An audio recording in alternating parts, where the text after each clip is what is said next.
আসন্ন এইচএসসি ও সমমানের পরীক্ষা সুষ্ঠু ও নকলমুক্ত পরিবেশে সম্পন্ন করতে কঠোর অবস্থানের কথা জানিয়েছেন শিক্ষামন্ত্রী এহসানুল হক মিলন।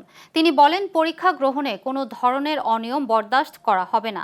এ লক্ষ্যে সংশ্লিষ্ট সকলকে সর্বোচ্চ সতর্কতা ও দায়িত্বশীলতার সঙ্গে দায়িত্ব পালনের নির্দেশ দিয়েছেন তিনি।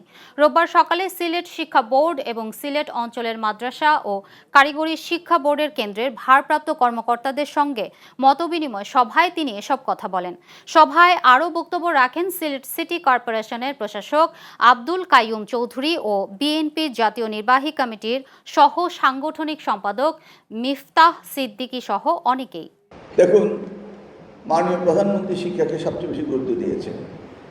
So do I, so do we, নাকি আপনারা না, এভরিবডি। এবং এটা আমি বিশ্বাস করি সকলেই শিক্ষাকে গুরুত্ব দেন, মনে প্রাণে বিশ্বাস করি।